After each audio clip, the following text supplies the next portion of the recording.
Fala galera, tudo beleza? Muito bueno, como prometido para vocês então, vamos fazer a correção do exercíciozinho que eu passei na semana passada, tá?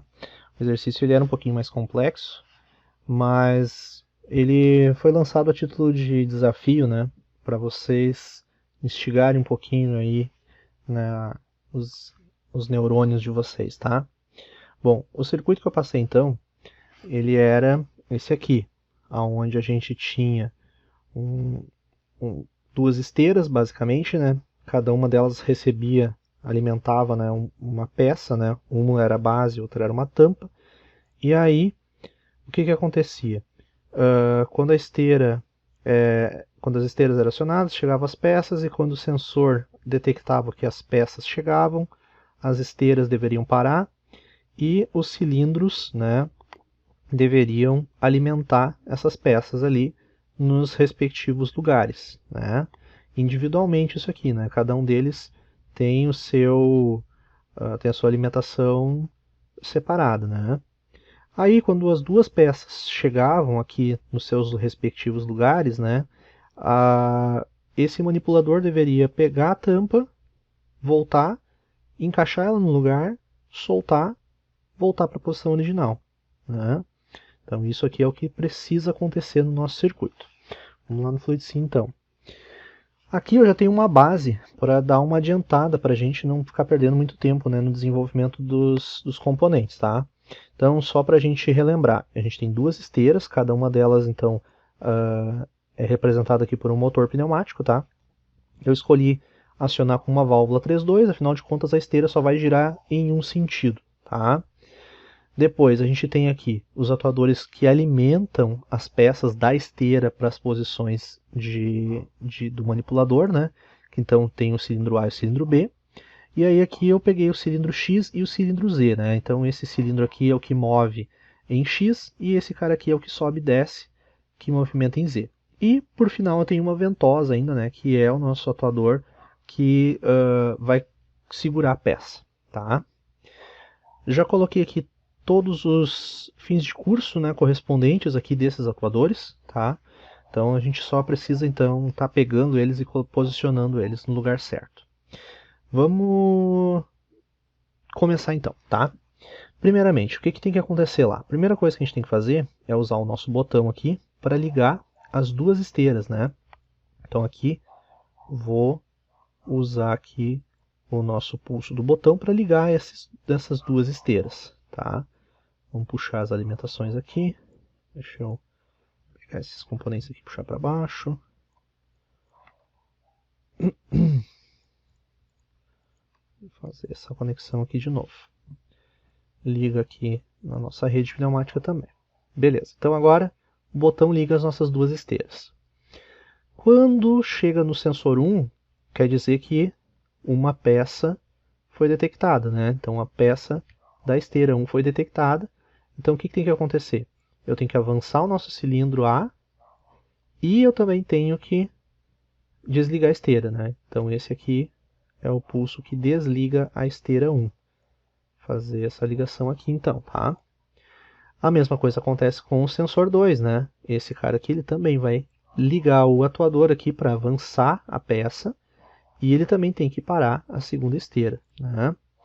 Uma aplicação real, a gente provavelmente precisaria de um temporizador aqui, né, para que ele desligue a esteira e aí depois de um segundinho ali, né, de inércia que seja, a gente acione o atuador para não ter perigo de ligar o cilindro enquanto que a esteira ainda está em movimento, né?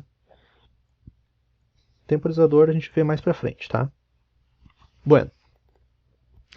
Então já temos essa parte aqui funcionando. Vamos dar uma testadinha nela aqui. Vamos ignorar por enquanto essas coisinhas aqui. E vamos ver como é que isso aqui está rodando. Ó, ligamos as duas esteiras. O sensor 1, olha lá, para a esteira e avança o cilindro. Sensor 2, para a esteira e avança o cilindro B. Tá?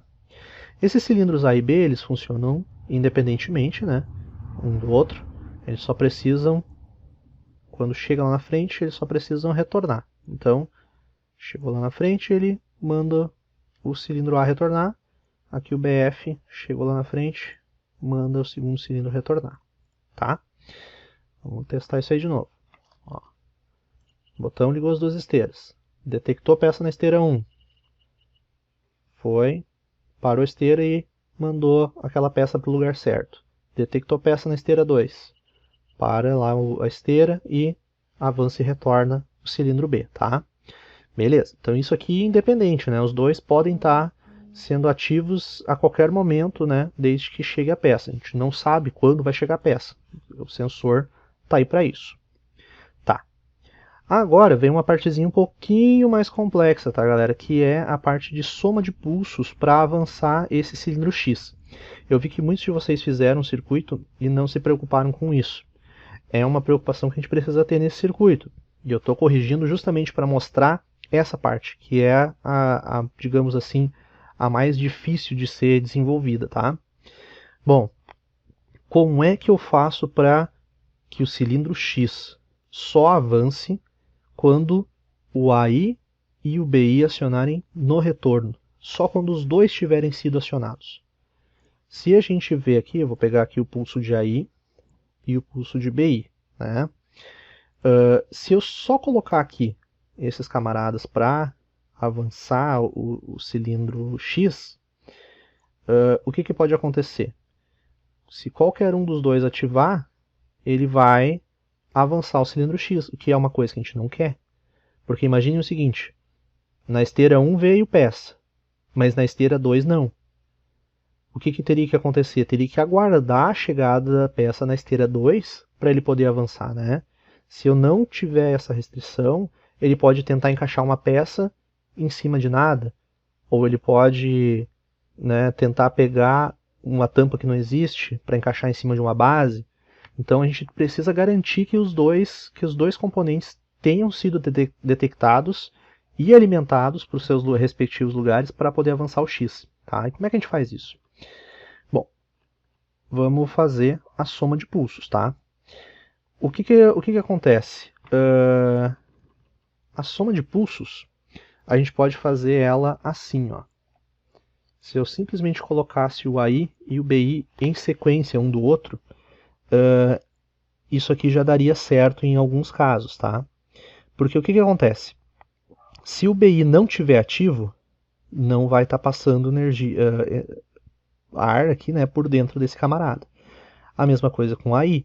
Então eu preciso que os dois estejam ativos para ter a passagem de ar. Se qualquer um dos dois não estiver ativo, ele não deixa passar ar. Mas aqui a gente já tem um problema porque esse AI e esse BI, eles são articulados, né? Então se eu tentar energizar aqui, se eu tentar alimentar o circuito agora, né? Olha só, ele já sai ativando lá o X sem ter peça nenhuma, né? Então eles só podem acionar no retorno. Tá? Então vamos colocar aqui de 10 a 20 no BI. E vamos colocar articulado nesses caras aqui. Eles têm que acionar no retorno. Tá? Então, setinha para a direita neles.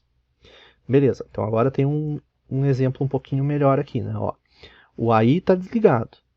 O BI também. Se eu ativar o BI, vai poder passar ar por aqui. Mas ele não vai estar recebendo nada porque o AI está fechado. O contrário também é verdade. Se o AI estiver ativo, ele vai passar ar e vai ficar trancado na entrada do BI. Né? Então eu preciso que os dois estejam ativos para poder ter passagem de ar. Só que o que acontece aqui? Como o AI e o BI são articulados, quando o AI e o BI forem ativos, eles vão só dar um pulso e vão seguir o caminho deles. Né? Eu coloquei os articulados para a direita, eles deveriam ser para a esquerda, tá, galera? Ó, erro meu aqui. Setinha para a esquerda, aqui em cima nos Is e nos F sempre setinha para a direita, tá? Então, continuando. Aqui então a gente estava nessa linha de raciocínio de que eu preciso ter os dois ativos, tá? Só que aqui, ó, o que acontece? Vai que... Ó, tem ali as duas esteiras, sensor 1 ativou. Ele deu um pulso no AI aqui. Reparem lá agora no sensor 2, ó. Ele vai dar um pulso no BI. Mas esse BI não fica ativo, né?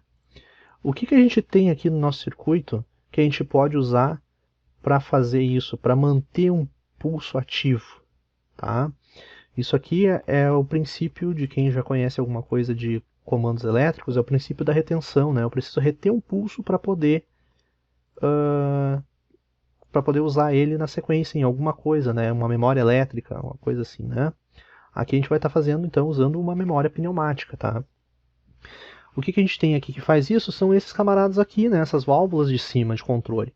Elas têm um pulso que liga e um pulso que desliga. Então a gente pode se usar desses componentes para fazer a nossa lógica aqui.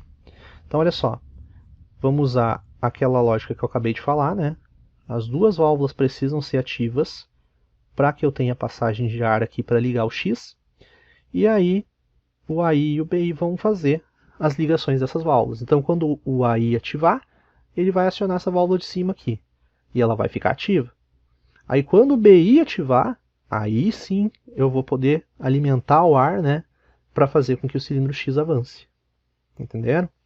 Então olha só, vamos lá. Liguei as duas esteiras, bateu no sensor 1. Tá, foi lá e alimentou. Olha lá, ó. Já destrancou a primeira válvula. Agora detectou a peça 2. Olha lá, ó. Avançou agora porque as duas foram ativas. Beleza? Então, tá legal. Esse aqui é o, digamos assim, a parte mais complexazinha do circuito, tá? Espero que tenham entendido. Qualquer coisa vocês me perguntem. Bom, a partir daqui então é só dar sequência no circuito, né? Quando ele chega lá na frente, o que a gente vai fazer? A gente vai usar o XF para ligar aqui a ventosa, né? Que ele tem que pegar a peça. E o que ele tem que fazer mais? Ele também tem que retornar aqui, né? Vou puxar esse Z pro final aqui, ó. Deixar eles mais na ordem um pouquinho mais certa, né? Ó. Tem que retornar o cilindro X e também tem que ligar a ventosa, né? Muito bem. Quando ele chega no XI, o que ele tem que fazer? Ele tem que avançar aqui o ZI, né? O Z, para poder encaixar a peça na base, né? E aí quando ele chega no ZF, ele tem que voltar e desligar a ventosa, né? Porque ele tem que soltar a peça antes de voltar. E aí quando ele chega no ZI, acaba o circuito, né? Já vamos ver no que a gente vai usar esse cara aqui. Aqui, ó, esse XI, ele é um camarada que já está ativo e ele está avançando o cilindro Z, né? Então se eu tentar simular isso aqui, olha lá, ó, o cilindro Z já vai sair estendendo, né? Que é uma coisa que a gente não quer. Então, vou colocar aqui uma articulação no retorno, nesse XI, e trocar a posição dele para 10 e 20, tá? Articulado é sempre assim, galera, é bem tranquilo mesmo, né? Se vocês virem que alguma coisa está se mexendo e não deveria, né? Comecei o circuito e alguma coisa se mexeu, pode procurar que tem um I ali perdido que já está ativo. Então, apertei no botão, liguei as duas esteiras. Detectei peça 1, foi lá e alimentou. Detectei peça 2, foi lá e alimentou, avançou o X. Chegou no XF, ele manda retornar e liga a ventosa para poder pegar a peça. Tá, mas por que ele está trancado aqui? Por que ele não retornou? Olha só essas duas válvulas aqui, ó. A gente tem aqui um conflito de pressão dos dois lados. Lembra que eu falei que essa aqui é a parte mais complexazinha, né? O que acontece? Se eu tenho pressão mandando avançar e de repente chega a pressão para mandar retornar, eu não vou conseguir fazer com que ele retorne enquanto que eu tiver pressão do outro lado. Então eu preciso cessar a pressão desse lado de cá. O jeito mais fácil de fazer isso é criar essa dependência aqui, ó. Então o XF, ele manda retornar e também desliga essas duas válvulas aqui. Ó, vamos lá. Detectou peça 1 e voltou, liberou a primeira. Detectou peça 2, foi e voltou, liberou a segunda, avançou, retornou.